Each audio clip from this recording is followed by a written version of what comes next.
मग काय भावा, झाली ना उज्ज्वल गजबार सोबत भेट. तर भावांनो, दादानी नाही का सारेगमा मध्ये दुसऱ्या क्रमांकावर विजेता झाले. त्यानिमित्त मग आडिग्रस मध्ये मिरवणूक आहे आणि मिरवणुकीमध्ये राडा करायला आला दारव्याचा आप्पा साऊंड. आणि जिथं माहोल तिथं मग काय भावा. तर व्हिडिओची सुरुवात होती 3 वाजता. कामावर सुट्टी झाली होती, तेवढ्यात मला माहित पडते की डीजे आहे. मग काय भावा, पोचलो मग तिथं. तर हा दादा आहे आपला ऑपरेटर. लहान आहे पण लय खतरनाक आहे भाऊ. त्यानंतर होते हत्याराची सेटिंग करणं. आपले पोट्टे फक्त वाटच पाहू राहिले कवा होते हत्यार चालू. मग होते भाऊ हत्याराची सेटिंग पूर्ण, मग लागते हत्यार. तर हा साऊंड आहे भावनं दारव्याचा, याला म्हणतात आप्पा.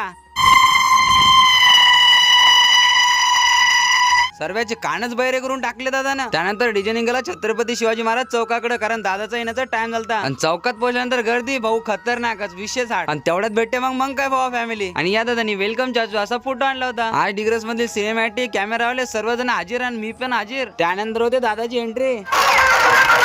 त्यानंतर निघलो मग एवढ्या गर्दीत दादाला भेटण्यासाठी, दादाचं स्वागत करण्यासाठी. गर्दी, भयंकर गर्दी. सर्वात आधी उज्ज्वल दादा महाराजांच्या प्रतिमेचं पूजन करतात. त्यानंतर तर खतरनाक माहोल होता भाऊ. आणि आपली त्यात मग काय भावा फॅमिली. माझी फॅमिलीच मला सुधरून होती देऊ राहिली तिथं. त्यानंतर उज्ज्वल दादाला खांद्यावर उचलून डायरेक्ट गाडीमध्ये नेतात. गाडीमध्ये पोहोचला माहोल. त्यानंतर तुमचा भाऊ गाडीमध्ये चढून डायरेक्ट दादाला शुभेच्छा दिल्या. मग गेलो भाऊ आप्पा साऊंड कड. मग काय भावा, ओरिजिनल डिग्रस म्हणल्यावर नाला झालाच पाहिजे.